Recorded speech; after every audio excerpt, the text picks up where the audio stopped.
Prime Edition, and I am Regina Manyara. Now, the Independent Electoral and Boundaries Commission, dissenting 4 commissioners, have poked holes on the presidential results released on the 15th of August by the Commission's chairperson, Wafula Chebukati. Lawyers representing the 4, Paul Nyamodi, Paul Muite, and Mansoor Issa, claimed Chebukati excluded commissioners in the constitutional process, only assigning them protocol roles, and that they found it hard to ascertain if indeed any of the presidential candidates attained the 50+1 votes cast to be declared the winner. The 4 dissenting commissioners who have been named as respondents in the presidential election petition want the court to nullify the presidential election, claiming they were not part of the process. Lawyers Paul Muite and Issa Mansoor, representing Juliana Cherera, and the 4 dissenting IEBC commissioners, claim the move not to tally the 27 constituencies are enough grounds to nullify the election. I, the chairman, refused to put on those results and to verify the numbers that were being read to the nation. The second question that you'll see that arises in terms of the process of verification and tallying, that has been covered by some of the parties that have submitted today. You'd note that when that process reached the tail end, the 27 constituencies that had not been announced had not been publicly confirmed to have been verified.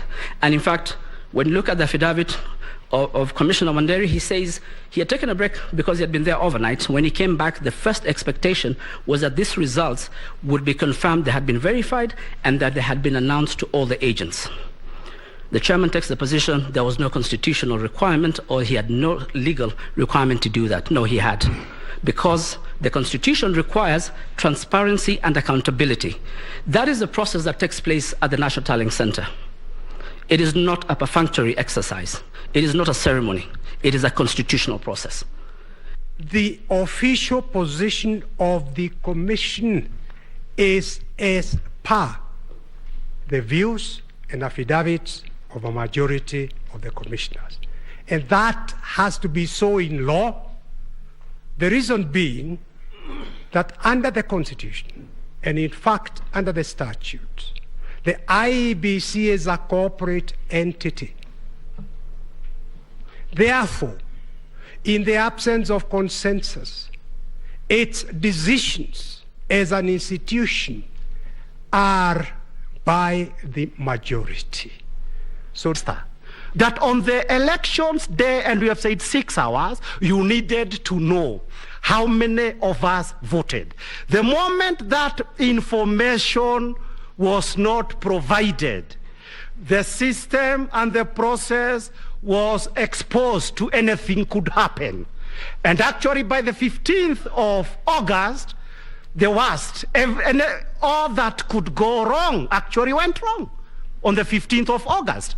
And therefore, this is why we are saying these violations were not just minor violations. They were violations that indeed went into the heart of what is before this court, the disputed elections. They claim the affidavits by IEBC chairperson that the 4 commissioners were forcing a runoff are false. So they were demanding of their chair, you cannot bring a paper here and tell us that these have been verified and tallied by the chief executive. The work of the chief executive is to implement decisions of the commission. He is not part of the commission any more than the registrar, the chief registrar, implements, or any registrar of the High Court implements the decision of the judges, not the other way around. So they were saying we need to tally and verify the results in respect of these 27 constituencies.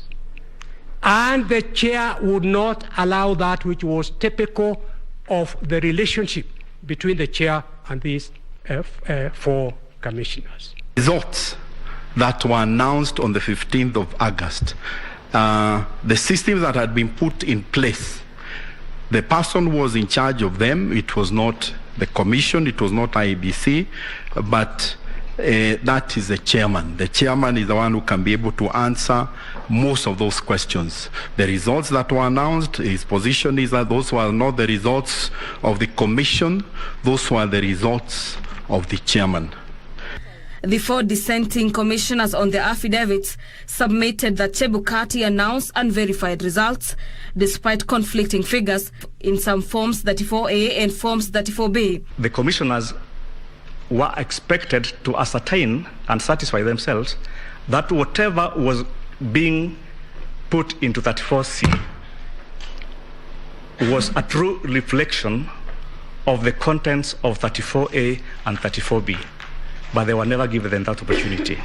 They further submitted that IEBC chairperson arbitrarily deployed and transferred county returning officers and rebuffed commissioners who asked why the screens at the Bomas of Kenya were not continuously displaying cumulative vote. While we are seeing all this being displayed, and remember that during Bomas, the display to show Kenyans that these are the results that were coming in, this is how the figures were adding up, that was disabled at some stage. So that what effectively this meant, that the true purpose of Article 138 ends up being defeated. Defeated in the sense that for the winner goes and declares that I had the most numbers in accordance to Chebukati. The lawyers further argued that postponement of elections in 8 areas was not a unanimous decision by IEBC, but a decision by a few to favor the petitioner's opponent. For Prime Edition, I'm Gladys Mungai.